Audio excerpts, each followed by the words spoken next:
कृष्णं वन्दे जगद्गुरुं माधवत्रिभुवनजनप्रियम् అనేది కూడా నీటిలో మునిగిపోతుంది. అదే రూపమని భక్తి రూపమని జగన్నాథుడి ఆవిర్భావం అప్పుడు అనేది బయటకు వస్తుంది పాదం నుంచి, కృష్ణుడి పాదం నుంచి. సో ఈ మొత్తం ఫ్లెక్సీలు ఉన్న కాన్సెప్ట్ మొత్తం టోటల్గా డైరెక్ట్ స్టేజ్ పైన ఉంది. అక్కడికి వెళ్ళి టోటల్ ఒరిజినల్ కాన్సెప్ట్ అనేది డైరెక్ట్ స్టేజ్ పైన వేసేద్దాం. So hello guys, welcome back to our channel, it's me Nitish. So first of all intro పూర్తి అయితేనే మొత్తం ముందున్న వీడియో అనేది టోటల్ అర్థమవుతుంది, అసలు వీడియో ఏంటనేది మొత్తం అర్థమవుతుంది.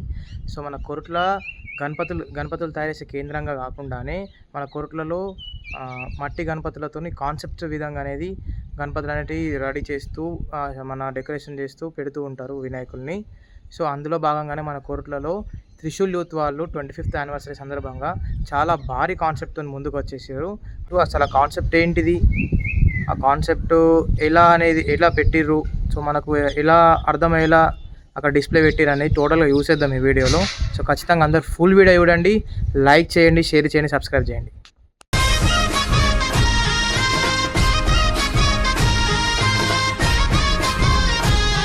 ఇక్కడ నుంచి అయితే మనకు కాన్సెప్ట్ అనేది స్టార్ట్ అవుతుంది. సో ఫస్ట్ ఫ్లెక్స్లో ఏముందంటే శ్రీకృష్ణుని అద్భుత జన్మం, అంటే కంసుని జైల్లో శ్రీకృష్ణుడు జన్మిస్తాడు. అక్కడ జన్మించినాక మనకు కృష్ణుని మార్పిడి, అంటే వసుదేవుడు కృష్ణుని మార్చేసి అక్కడి నుంచి తప్పిస్తాడు. సో వసుదేవుడు తప్పించే సమయంలో యమునాది నది అడ్డంగా ఉన్నప్పుడు యమునాది దాటడానికి మనకు శ్రీకృష్ణుని మన వసుదేవుడు దాటేటప్పుడు మన నాగస్వరూపం కూడా హెల్ప్ చేస్తుంది అన్నట్టు దాటించడానికి. అక్కడ నుంచి కట్ చేస్తే మన శ్రీకృష్ణుని బాల్యయుగం, అంటే యశోదమ్మ శ్రీకృష్ణుని వేసే చిలిపి చేష్టలకు ప్రేమతో చెట్టు పట్టేయడానికి కొట్టడం కానీ తిట్టడం కానీ చేస్తూ ఉంటుంది. సో ఆ ఫుటేజ్ అనేది, ఆ దృశ్యం అనేది ఉన్నారు ఇక్కడ. సో అక్కడ నుంచి కట్ చేస్తే శ్రీకృష్ణుడు వెన్నె దొంగ, సో మక్కన్ చోర్ లీలలు అంటే. సో ఇక్కడ కట్ చేస్తే గోవర్ధనగిరిని శ్రీకృష్ణుడు చిటికెన ఎత్తే దృశ్యం ఉన్నది. సో ఎందుకంటే అది ఎందుకు ఎత్తారంటే మన గ్రామ ప్రజల్ని కాపాడడం కోసం భారీ వర్షం నుంచి. సో ఇక్కడ కట్ చేస్తే రాధాకృష్ణుల ఆధ్యాత్మిక ప్రేమ కథ. సో ఆ ప్రేమ కథ అనేది నడుస్తూ ఉంటుంది. అక్కడ కట్ చేస్తే మనకు నైట్ కింది ఫోటేజ్కి వచ్చేస్తే కంసుని వధ, శ్రీకృష్ణుడు తన మేనమామని తనే చంపేస్తాడు, భగవాన్ శ్రీకృష్ణుని శక్తి పరిచయం. సో అక్కడ నుంచి కట్ చేస్తే మనకు మహాభారతంలోకి ఎంటర్ అయిపోతాం ఇప్పుడు డైరెక్ట్. సో మనకి ఇక్కడ ద్రౌపది వస్త్రాభరణం అనేది జరుగుతూ ఉంటుంది. పక్కనున్న ఫోటేజ్ అర్జునుడు శ్రీకృష్ణుడు మహాభారతంలో వ్రతం మీద ఫోటేజ్. సో ఇక్కడ చూసుకోవచ్చు మీరు శ్రీకృష్ణుని దివ్య సహాయం అనేది ఉంది కదా. సో ఈ ఫ్లెక్షన్ కాన్సెప్ట్ ఇది. సో ఇక్కడ మహాభారతం స్టార్ట్ అవుతుంది. సో ఇక్కడ మనకు మహాభారతం అనేది ఎండింగ్, శ్రీకృష్ణుడు చివరిలో అర్జునునికి బోధిస్తుంటాడు. సో అక్కడ నుంచి లాస్ట్ ఎండింగ్లో భీష్ముడు ధర్మాన్ని కర్తవ్యాన్ని సందేశిస్తాడు శ్రీకృష్ణునికి అర్జునునికి వాళ్ళకు. సో అక్కడితో మహాభారతం ముగింపు. సో చివరికి ఏమవుతుందంటే గాంధారి శ్రీకృష్ణునికి శాపం అనేది ఇస్తుంది. సో ఎందుకంటే మహాభారతం అనేది ఇక శ్రీకృష్ణుని వల్లే మొదలైంది, తన కొడుకుని తనే చంపుకునేలా చేసిందన్న కోపం మీద శ్రీకృష్ణునికి గాంధారి అట్లా కోపంలో శాపం అనేది ఇస్తుంది. సో ఇక్కడ నుంచి కట్ చేస్తే ఫ్లెక్సీ ఏమవుతుందంటే, ఈ ఫ్లెక్సీ ఏముందంటే మనకు శ్రీకృష్ణుని పాదం నుంచి బ్లడ్ అనేది వస్తుంది. ఇక్కడ వేటగాడు ఉన్నాడు. సో ఇక్కడ నుంచి శ్రీకృష్ణుడి యుగం అనేది అంతమైపోతుంది. శ్రీకృష్ణుడిని శారీరకంగా ఈ లోకాన్ని విడిచిపెట్టి నారాయణ శాంలో లీనమయ్యారు. సో అక్కడికి శ్రీకృష్ణ యుగం అనేది ఎండ్ అయిపోయి మన ద్వారక కూడా నీటిలో మునిగిపోతుంది. సో మనకు కట్ చేస్తే ఏంటంటే మనకి ఇక్కడ శ్రీకృష్ణుడు మొత్తం కాలిపోయాక కూడా శ్రీకృష్ణుడి గుండె అనేది అలాగే ఉంటుంది. సో ఇక్కడ అర్జునుడు శ్రీకృష్ణుని గుండెని తీసుకెళ్ళి మన యమునా నది తీరంలో వదిలేస్తూ శోభయాత్ర పెడుతూ ఉంటాడు. సో ఈ ఫుటేజ్ అంతా అదే. సో ఇక్కడ నుంచి కట్ చేస్తే ఏమవుతుందంటే ఇంద్రునికి ఒకరోజు శ్రీకృష్ణుడు కళలోకి వస్తారు. కళలోకి వచ్చి నా యొక్క రూపాన్ని నీకు ఒక కట్టె అనేది, ఒక చెక్క అనేది అని పంపిస్తాను, నా యొక్క రూపాన్ని అందులో రూపొందించు అని శ్రీకృష్ణుడు కళలో చెప్పాం. కానీ ఇంద్రుడు పొద్దున్నే లేచి ఒక శిల్పిని పిలుస్తాడు.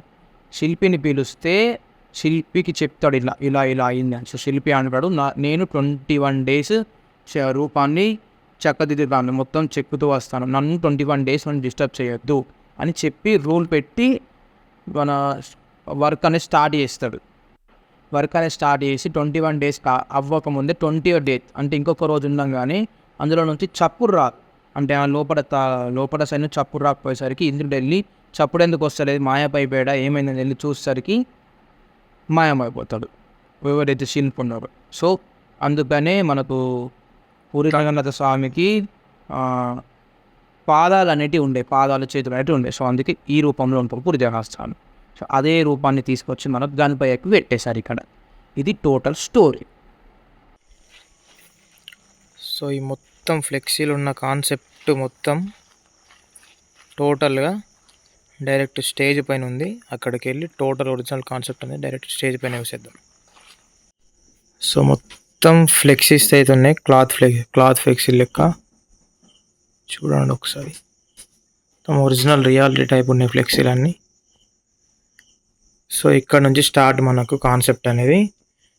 ఇతను వేటగాడు ఇట్లా వేటకి వెళ్ళినప్పుడు అడవిలో మన జింకను చూసి వేటాడదామని బాణాన్ని అనేది విసిరేస్తాడు. బాణాన్ని అనేది వదిలేసాక జింక నుంచి తప్పించుకొని, అంటే జింకకు మిస్ అయ్యి ఆ బాణం అనేది చెట్టుపై ఫ్లూట్ ఊదుతూ ఇట్లా కూర్చొని ఉన్న కృష్ణుని పాదంకి సో ఇట్లా కాలు గుచ్చుకుంటుంది. సో అట్లా బ్లడ్ అనేది బయటకు వస్తుంది పాదం నుంచి, కృష్ణుని పాదం నుంచి. సో వేటగాడు అనేది అట్లా బ్లడ్ అనేది వచ్చిన తర్వాత వేటగాడు కృష్ణుని చూసి దగ్గరికి వెళ్ళి బ్రతిమలాడుతాడు. అదే ఫ్లెక్స్ అనేది మనకి ఇక్కడ ఉంటుంది. సో ఇట్లా బ్రతిమలాడుకుంటాడు తప్పైంది అని. సో ఇక్కడికి కృష్ణుని యుగం అనేది సమాప్తం అన్నట్టు, కృష్ణుడి యుగం అనేది అంతం. అదే ఫ్లెక్సీలో ఉంటుంది ఇక్కడ మనకు కృష్ణుడి యుగం సమాప్తం. సో మనకి ఇక్కడ చూసుకుంటే కృష్ణుడి మొత్తం యుగం అనేది సమాప్తం అయిపోయాక కృష్ణుడు మొత్తం కాలిపోయినా గుండె అనేది అట్లనే ఉంటుంది. ఆ గుండెని మన అర్జునుడు అనేది తీసుకెళ్ళి మన యమునా నది తీరంలో వదిలేస్తాడు ఏడుచుకుంటూ. అక్కడ ఉన్నది శోకయాత్రం అనేది, హృదయాన్ని నదిలో వదిలిన అర్జునుని శోకయాత్రం అనేది. సో ఏడుస్తూ ఆ గుండెని అనేది నదిలో ఇడిచిపెట్టేస్తాడు. సో ఇక్కడ చూసుకుంటే ఆ ఫ్లెక్సీలు ఏమంటే, ఆ ఫ్లెక్సీలు ఉన్నది ఏంటంటే ఇంద్రునికి మన శ్రీకృష్ణుడు అనేది కళ. సో అట్లా ఇంద్రునికి కళలోకి వచ్చి చెప్పినాక ఇంద్రుడు ఒక చెక్కని మన కృష్ణుని స్వరూపంలో తీసుకొచ్చి దాన్నే భక్తి రూపం అని జగన్నాథుడి ఆవిర్భావం, అప్పుడు జగన్నాథుడు ఆవిర్భావం అవుతుంది. సో మనకి ఇక్కడ చూసుకుంటే జగన్నాథుడు, సో జగన్నాథుని రూపంలో గణపయ్య. సో ఇది టోటల్ కాన్సెప్ట్. ఒకసారి క్లారిటీగా చూసుకోండి ఇట్లా ఉన్నది.